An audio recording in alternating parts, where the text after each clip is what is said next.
con Xavier Horcajo, presentador de La Redacción Abierta y demás He Perdido en Cuba, entre otros programas del Toro Televisión. Xavier, muy buenas. Muy buenas, ¿cómo estamos, Luis? Bien, comenzamos hablando de la ministra de Defensa de Alemania, Christine Lambert, que ha dimitido hoy porque considera que no está a la altura de las circunstancias ante la amenaza de Rusia a su país. Y en cambio vemos como en España, mientras otros ministros no están a la altura, no dimiten nunca. No, lo que no está a la altura es un país con otro. Lo que no está a la altura son los niveles exigibles para un servidor público, ministra o ministro, o lo que sea, en España respecto de lo que piden en Alemania. Esto es así. Todavía me acuerdo de un ministro de Alemania que fue fulminantemente cesado por la antigua canciller porque había plagiado 170 páginas de su tesis doctoral. Fuera, era el delfín de la Merkel. Bueno, pues ahora esta señora Lambrecht, pues oye, claro, una señora que le preguntan en Nochebuena, oiga, ¿y esto de Ucrania cómo lo ve y tal? Dice, hombre, a mí me ha venido bien porque he podido conocer a gentes muy interesantes. De una frivolidad extraordinaria, alguien que revela pues las debilidades del tanque Puma. Pues oiga, esté poniendo en riesgo no se sabe muy bien qué, pero desde luego no parece prudente ser ministra de Defensa con una especie de criterio ético-moral de ese tenor. La cuestión muy pertinente, por cierto, Luis, es la comparación. Oiga, vamos a comparar esto con la ministra de Defensa de España, o con la ministra de Igualdad de España, o con el ministro de Consumo de España, a ver si podéis compararlo. Gente de exactamente la misma frivolidad, con temas para lo que es la sociedad española, porque los daños los produce en buena medida el gobierno Sánchez. Estoy pensando en las llamadas beneficiados de la ley del sí es sí. Me acuerdo de las víctimas. ¿Qué deben pensar todas esas víctimas cuando de repente resulta que una ley del gobierno produce el beneficio de rebajas de condenas para 140 y pico personas, excarcelaciones para, me parece que los últimos datos que he visto eran 17, pero ojo, eso va a ir en aumento, porque una cosa que probablemente no sepáis y que estoy encantado de compartir con vosotros es que cuántas agresores sexuales, pederastas, violadores hay que pudieran recurrir a la justicia en aplicación de unas penas más benévolas. 800. Esto el gobierno no quiere que se hable. Lógicamente, esto es el gran problema para la Moncloa. Ellos saben que llevan ahora pues 170 escasamente entre una cosa y otra y les queda el calvario de más de 700 más, 600 y pico más. Claro, eso es insoportable. Es insoportable porque este gobierno nos está echando a todos un pulso. Este gobierno dice, será como nosotros queramos, sí o sí, y os pongáis como os pongáis. Y como nadie va a ponerle el micrófono a las víctimas para decir, oye, ¿os parece que esta ley verdaderamente se puede, como dice la ministra que estáis viendo ahí a mi lado, Irene Montero, se puede calificar de un gran éxito en defensa de la mujer? Una ley que los deja en la calle, que les rebaja las condenas.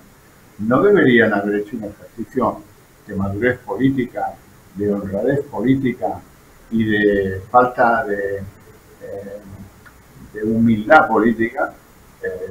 No sería lógico que suspendieran la aplicación de esta ley, la derogasen, hicieran otra, que pusiera contentísima a Irene Montero, pero que no incurriese unos errores propios de quien no sabe legislar.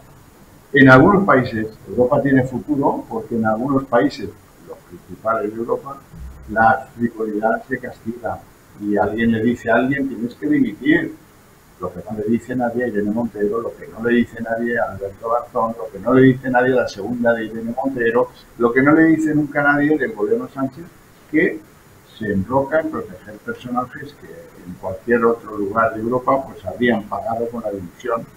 Y desde luego pues, es un tema para hacerse mirar. Bueno, también, entre otras cosas de esta ley, hemos podido ver como uno de los casos, el exmarido más bien de la vicepresidenta Mónica Oltra, podría salir beneficiado de esta ley del solo sí es sí. Mientras tanto, el gobierno no tiene ninguna intención de retocar la ley para nada. Desde luego, el gobierno no tiene ninguna intención. Alguna vez han dado la sensación de que el temporal es tan fuerte que sería bueno incorporar algunos cambios en la ley. Esta ley es difícil de parchear, habría que desactivarla, rehacerla y volverla a plantear como una ley nueva. Eso es lo que me dicen algunos juristas a los que yo he consultado. Ninguna de las dos cosas parece que estén en el horizonte de ese gobierno de coalición. Lo del marido de Mónica Oltra sí está muy bien que lo signifiques, porque el tal Ramírez es un pájaro de cuentas, era el hombre que dirigía el centro en el que se han denunciado abusos de algunas menores cuya responsabilidad había recaído en la Generalitat Valenciana, en concreto una que además contó y con detalle las porquerías que este tipejo le prodigó mientras ella era una de las chicas tuteladas en esa casa que dirigía. Le condenaron en firme a 5 años y ahora, pues por la ley del solo sí es sí, podría obtener alguna rebaja penitenciaria. Yo me pregunto, estamos a poco de elecciones.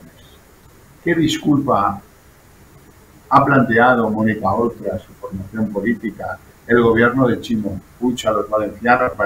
¿Qué garantías tienen los valencianos de que no se va a reproducir un acto tan salvaje como es violentar sexualmente a esta chica, cuya tutela la tiene un instrumento público de la Generalitat Valenciana? En este caso hay otras niñas sometidas a lo mismo en Baleares, que no se nos pueden olvidar a los españoles, estas muchachas, que si no, han sido, en algunos casos, su tutela ha sido arrebatada a familiares suyos porque en el supuesto de que estarían mejor en un centro de tutela pública. El resultante es, no, en el centro de tutela pública han sufrido tropelías que a lo mejor con sus familiares pues hubieran estado mejor tutelados. De todo eso alguien tiene que pagar. Y, bueno, aprovechemos esto que llegan elecciones en mayo y hagámoslo pagar entre todos, porque es una de las cosas. ¿Para qué pagamos tantos impuestos? Para tener Generalitat, donde se producen agresiones sexuales a las menores tuteladas. Y luego esta señora que tiene que contar, Mónica Oltra, quiero decir, esta señora tiene que contar cómo ha sido su salida de la Generalitat Valenciana, donde fue vicepresidenta. La señora tiene que contarnos a todos si se le hizo un favor económico, como algunos sospechan o como algunos han podido averiguar, cómo fue la salida de la señora Oltra.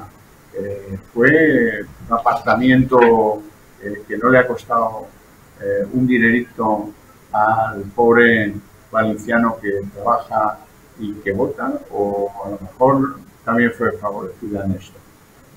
Bueno, hay que ver si es un despido, como dicen algunos, que se ha podido llegar a plantear la salida de Mónica Oltra. Ya digo, habrá que verlo y sobre todo insistan a toda la gente que conozca el esto, hay que hacérselo pasar en las urnas, que es la manera democrática. Muy bien, nos vamos ahora a Castilla y León. Después de la polémica por esta ley que quiere imponer el Partido Popular con Vox de un protocolo antiaborto, el que consistiría en escuchar el latido fetal y esas ecografías 4D, el Unión del Pueblo Leonés ha planteado implantar el artículo 155 y el gobierno no lo ve con malos ojos a día de hoy. No, el gobierno definitivamente amenaza con hacerlo. Bueno, ocurren varias cosas. Lo primero, un protocolo es una manera de actuar. La administración en la sanidad tiene protocolos para todo, para la embarazada, para alguien que se rompe la cadera, para todo. El protocolo dice que alguien tiene que ofrecer a los embarazados, padre y madre, la posibilidad de escuchar los latidos de feto, de ese niño que está por llegar. Bueno, que también se les puede ofrecer la posibilidad de ver una fotografía en 4D. Bueno, eso daño no le puede hacer a nadie. Eso es una formalidad que persigue una política de aumento de la natalidad y de reducción del aborto. Pero ¿qué vas a perseguir en Castilla y León? Con la población que tiene, ¿qué vas a perseguir? Una política como hasta ahora, de quedarse quietos y esperar que envejezca todo y que no tengan unos cuantos niños más.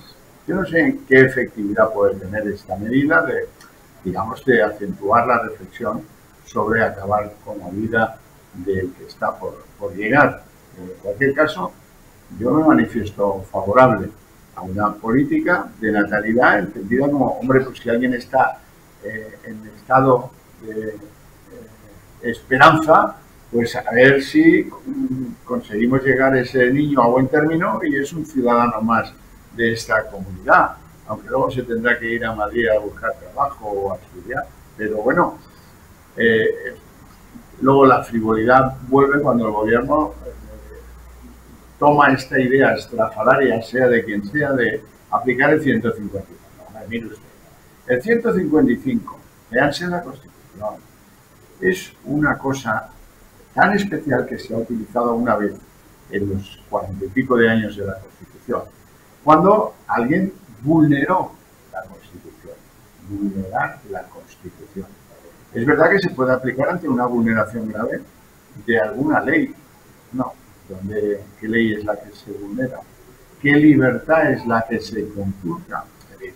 Tengo bastante claro que mientras haya jueces en España, no prosperará una invocación del 155 contra el gobierno de Alfonso Fernández Mañueco por esta tontería del protocolo. Porque el protocolo, insisto, es un protocolo, no va contra ninguna ley, sino que en la circunstancia competencial de una autonomía establece un protocolo distinto al que existe, pues, por ejemplo, en la comunidad catalana. ¿Y qué? ¿Y el gobierno está tan nervioso? ¿Cree que hay que proteger el abortismo sobre la base de asaltar la legalidad en una comunidad qué precepto desoye o qué precepto? Vamos a comparar esto con lo que sucedió con la República Catalana proclamada por Puigdemont. Es de coña marinera, francamente es de coña marinera. Pero bueno, que sigan hundiéndose, estamos ya en fases de electoral. Cualquier barbaridad que se diga, suma, y no resta. Nos viene bien. Muy bien, pues Javier Horcajo, muchísimas gracias por estar con nosotros. Un placer.